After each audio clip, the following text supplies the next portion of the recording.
स्वागत है आप सभी का मेरे इस यूट्यूब चैनल पर जिसका नाम है एमिएबल एस्पिरेंट।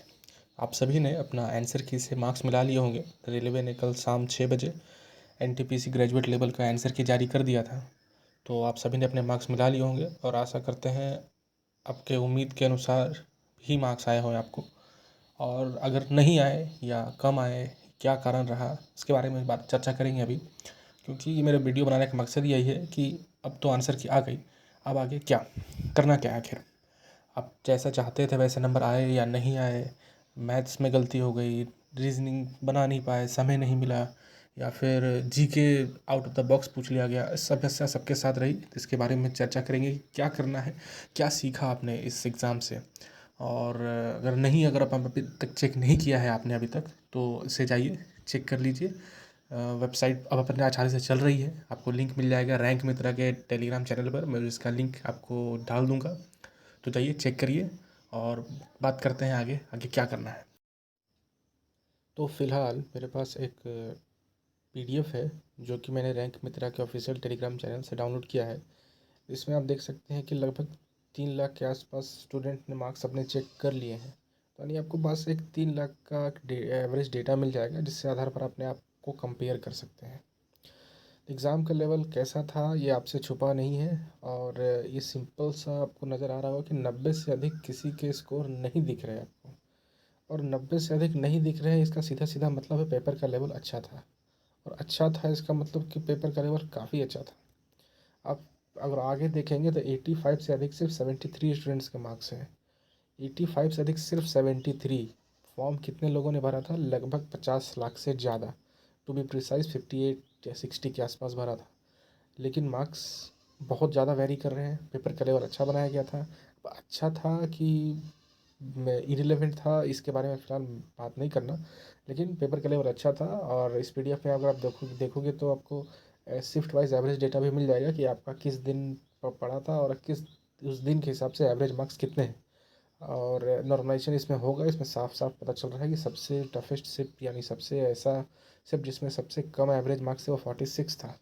और सबसे हाईएस्ट वाले में सबसे वो 55 यानी 9 मार्क्स का, ऑलमोस्ट 9 साढ़े 9 मार्क्स का फ़र्क है। यानी मार्क्स अच्छे खासे वेरी कर रहे हैं। और देखा जाए तो अब सबसे हाईएस्ट मार्क्स यानी 50 लाख के एग्ज़ाम में लगभग जितने बच्चों ने एग्ज़ाम दिया था, अटेंडेंस काफ़ी कम रहा। ये आपने भी अपने आसपास के सेंटर्स में या जहाँ एग्ज़ाम देने गए तो वहाँ देखा होगा। तो हाईएस्ट मार्क्स जो 89 के आसपास है। और इस पीडीएफ में आपको जोन वाइज डेटा भी मिलेगा कि आपने किस जोन से भरा है, और उस जोन में अपने आप को कंपेयर करिए कि मान लीजिए आपके मार्क्स जो है 50 या 60 के आसपास या 75 70 के आसपास आ रहे हैं। तो आप देख कर देखिए कि वहाँ पर कितने स्टूडेंट्स हैं फ़िलहाल। तो अगर मैं यहाँ देख सकता हूँ 75 से अधिक अगर कोई है, ये बात है अहमदाबाद जोन की, जहाँ पर 32,384 बच्चों ने अभी तक चेक कर लिया है अपना। तो यहाँ पर अगर बात करूँ तो आप देख सकते हैं कि 75 से अधिक जो है वो सिर्फ 1033 स्टूडेंट्स हैं। वहाँ पोस्ट कितने हैं? जो भी पोस्ट है आप उसको 15 टाइम्स कर दीजिए उसको, क्योंकि सिलेक्शन इस बार फर्स्ट राउंड में यानी टायर 1 के बाद लगभग 15 गुना बच्चों को सिलेक्ट किया जाएगा, ऐसा रेलवे का कहना है। और रही बात कट ऑफ वगैरह की, तो मैं कट ऑफ वगैरह बताकर मैं आपका टाइम बर्बाद नहीं करूँगा। और आप ये भी कहूँगा मैं कि आप भी कट ऑफ के पीछे ना भागें। अगर होना रहेगा तो हो जाएगा, और होना ना होना ये आपके हाथ में नहीं है। अगर आप जैसे एग्ज़ाम देकर निकलते हैं आपको पता होता है कि आपका पेपर कैसा गया। ये बोलने की बात है कि मार्क्स चेक करने के बाद समझ में आता है, वो तुक्का हो गया, गलत हो गया, या फिर वो सिली मिस्टेक्स की मैं बात नहीं कर रहा। जैसे ही आप एग्ज़ाम देखते हैं ना, तो आपको जैसे ही लास्ट क्वेश्चन सबमिट हुआ, जैसे सबमिट करने के बाद एक शीट आती है, आंसर आते हैं ना, कि आपको क्लिक करना है कैसे एग्ज़ाम सेंटर कैसा था वगैरह वगैरह। तो जैसे ही आप ख़त्म करते हैं ना, तो आखिरी सबमिट होते के साथ आपका समझ में आ जाता है कि आपका पेपर कैसा गया। आपका पेपर अच्छा था बुरा था ये आपको अच्छे से पता होता है, क्योंकि आपने पेपर दिया है, आपने उस पेपर को फ़ील किया है, हर एक क्वेश्चंस को आपने सॉल्व किया है। तो आपको ज़्यादा आइडिया होता है। तो उस आइडिया के आधार पर आप अंदाज़ा लगा लेते हैं। देखिए, जब आपका पेपर अच्छा जाता है ना, तो आपको पता होता है कि मेरा पेपर अच्छा गया है। जब आप बाहर निकलोगे तो आपको आसमान ज़्यादा नीला नज़र आएगा, मध्यम मध्यम हवा चलते रहेगी, ये 45 डिग्री के टेम्परेचर में ये आपको सिहरन से महसूस होगी कि आपको मेहनत, आपको लगेगा कि हाँ मेरा मेहनत सफल हुआ। पेपर इरेलेवेंट था या जो भी था, ये हर एक स्टूडेंट की कहानी यही है। अगर आपका पेपर अच्छा जाता है तो आपको पता होता है कि आपका पेपर अच्छा गया है। अगर आपका पेपर अच्छा नहीं गया तो आपको अच्छे से पता होता है। आप दुनिया से छुपा सकते हो, लेकिन आप अपने आप से अपने आप सच्चाई नहीं छुपा सकते। आपको पता होता है कि आपका पेपर कैसा गया। नहीं भी पता होता तो आपको पता होता है कि मुझे इतने क्वेश्चन तो आते थे और इतने मैंने तुक्के लगाए। तुक्के सही होंगे या नहीं होंगे ये किस्मत पे डिपेंड करता है, ये किस्मत का खेल है थोड़ा सा। इस बार जीके तो और भी ज़्यादा किस्मत का खेल था, जीके इरेलीवेंट था, ये भी बात छुपा हुआ नहीं है। तो मुद्दा ये है कि इतने सारा घटनाओं के बाद क्या सीखा। खैर, आपका मार्क्स जो भी आया 50, 60, 65, अगर 50 से कम भी है तो आपको निराश होने की ज़रूरत नहीं है। ये डेटा के अनुसार आपको साफ पता चल रहा है कि इसमें नॉर्मलाइजेशन होना है। नॉर्मलाइजेशन होगा तो उसमें बात किया जाएगा। तो इससे आप सीखे क्या? सबसे बड़ा मुद्दा ये है, आप ये सीखे कि आपने सबसे अधिक समय जो है आपने किसको दिया था? जीके को।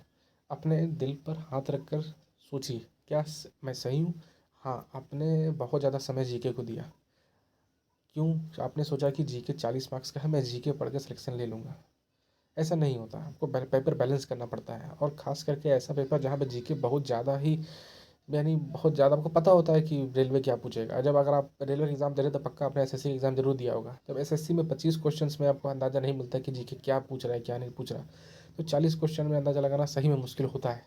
ये मेरा मानना है। ऐसा कोई ज़रूरी नहीं है, जो पढ़ते हैं उनको पता होता है कि क्या पेपर बना रहा है क्या नहीं बना रहा। लेकिन जीके ऐसा सेक्शन है जहाँ पर अंदाज़ा लगा पाना काफ़ी मुश्किल होता है। तो अब आगे करना क्या है आपको? अब आपको ये करना है, या तो आप एक वीडियो से दूसरी वीडियो कट ऑफ खेलते रहिए। एक दिन, 2 दिन, 1 हफ्ते, 2 हफ्ते, 3, मतलब महीना भर आप बर्बाद करिए। या दूसरा ऑप्शन है कि इससे कुछ सीखें। जो सीखा उस सीख का इस्तेमाल करना है। आपने क्या सीखा? आपने ये सीखा कि मैंने एनटीपीसी में अपना 100% दिया। देने के बाद भी 12th लेवल वाले में, यानी ग्रेजुएशन में, मार्क्स उतने अच्छे नहीं आए जितने आपने सोचे थे। तो क्या आपका दुनिया ख़त्म हो गया? बिल्कुल भी नहीं। क्या ग्रेजुएशन वाले में ही सिर्फ एग्ज़ाम होगा? अभी 12th वाला एग्ज़ाम बचा हुआ है। और सबसे बड़ा प्लस पॉइंट ये है कि आपके पास अभी ग्रुप डी भी बचा हुआ है। तो आपने जो पढ़ा वो बर्बाद थोड़ी हुआ। हो सकता है कि आपने जो दिया वो आप पढ़े, आपने, हो सकता है आपने बहुत अच्छा पढ़ा, बहुत अच्छी जगह से पढ़ा, बहुत अच्छे टीचर से पढ़ा, मैथ पढ़ा, रीजनिंग पढ़ा। इसमें क्या कमियाँ आ सकती है? मैं कमियों पे बात करने आया हूँ, मैं इस पे बात नहीं करने आया कि आप क्या करोगे, कट ऑफ कितना जाएगा, मैं ये नहीं बताऊँगा। आपके पास ऑप्शन क्या है? देखिए, मेरे हिसाब से आपके पास पहला ऑप्शन ये है कि आप आगे बढ़िए। यानी आपके पास अभी ग्रुप डी है, आपके पास अभी 12th लेवल का पेपर है। ये आपके पेपर, या जो ऑलरेडी पेपर जो होने वाले हैं, ये जो, यानी उसका पता है आपको कि ये पेपर होंगे ग्रुप डी का। यानी ग्रुप डी तो खैर बात ना करो, 12th लेवल जिसको मैं, मुझे लगता है कि अगले महीने या इस महीने के आसपास आपको नोटिस वगैरह दिख जाएगा, ये है। इसके अलावा एसएससी एमटीएस, वो भी आपके सामने आ रहा है। इससे भी आपको देखना है। क्यों क्यों अच्छा, क्यों मैंने इसके एमटीएस का बात बोला, मैंने सीजीएल क्यों नहीं कहा, सीजीएल क्यों नहीं कहा? क्योंकि इसमें एमसीसी एमटीएस में भी जीके का बहुत बड़ा रोल होता है। आपने रेलवे के लिए जीके मेहनत की ना, बस आपको वही मेहनत एसएससी एमटीएस में लगा देना है। क्योंकि दोनों ही पेपर एसएससी बनाती है, सॉरी, टीसीएस बनाती है। तो कुछ ना कुछ तो कॉमन रहेगा ही रहेगा। और आप जब आंसर की आई है तब सवाल देखोगे तो आपको पता चलेगा क्या कॉमन होगा। मैं कोशिश करूंगा आपको दिखाने का पीडीएफ से, कि जो भी पीडीएफ आया है, कि आप कितने सारे क्वेश्चन एसएससी और इस टाइप वाले से मैच कर रहे हैं। बहुत सारे सवाल मैच कर रहे हैं। मैंने जब देखा, मुझे विश्वास नहीं हो रहा। मैंने सोच रहा था बेकार मैं एनटीपीसी के लिए देख रहा था। अगर मैं एसएससी वाला ही देख लेता तो वो सारे बन जाते। बहुत सारे ऐसे सवाल थे जो मतलब रिपीटेड टाइप के थे, जो एसएससी में कभी ना कभी आए थे और वो उसमें उठा कर डाल दिए गए। खैर, मुद्दा ये नहीं, मुद्दा ये है कि अब आगे बढ़ना है। गलती हो गई सो हो गई। और आगे क्या सीखना है आपको? ये सीखना ये है कि आगे जो भी है उसके लिए ऑल द बेस्ट देना है और बेस्ट करना है। क्यों? क्योंकि अब रुकने का कोई मतलब नहीं बनता। जब आप तैयारी करने पे आए हो तो अच्छे से इसको क्लियर कर लेते हैं ना।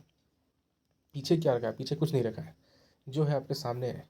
एनटीपीसी नहीं हुआ, नहीं हुआ, नंबर कम है, अभी उम्मीद हारे नहीं। अब हो सकता है कट ऑफ कम चले जाए, उसके बारे में सोचना। लेकिन समय बर्बाद करना ये तो समझदारी नहीं है ना। समय बर्बाद करने से अच्छा ये है कि मैं 12th लेवल पे ध्यान दूँ, ग्रुप डी पे ध्यान दूँ। ग्रुप डी में तो 32,000 सीट्स भी हैं। 32,000, हाँ, 32,000 सीट्स हैं। अब आपने भरा है, आपको पता होगा, क्या पता सीट बढ़ जाए, हो क्या हो सकता है, हाँ ऐसा भी हो। तो वो बात की बात है। जैसे कुछ दिन में शायद एक ट्विटर कैंपेन की बात चल रही है, तो उसके आधार पर वो भी सोचा जाएगा कि क्या करना है नहीं करना है। तो मेरी मानिए तो आप आगे बढ़िए और भूल जाइए इसको। जो हुआ सो हुआ। नंबर कम है, होने दीजिए। आगे बढ़ना है आपको और अगले एग्ज़ाम की तैयारी करनी है। खराब गया, अच्छा गया, उसके बारे में अब आपको चिंता नहीं करनी। एक दिन का रेस्ट लीजिए। अगर आपको लग रहा है कि आपका पेपर अच्छा नहीं गया, एक दिन का रेस्ट लीजिए। एक दिन का रेस्ट लेने से आपकी पढ़ाई लॉस नहीं होगी।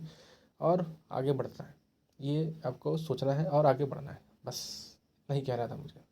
और आपका अगर कोई शिकवा शिकायत या कुछ सुझाव है तो आप नीचे कमेंट बॉक्स में लिखिए, मैं उसके बारे में ज़रूर सोचूंगा आगे क्या करना चाहिए। धन्यवाद।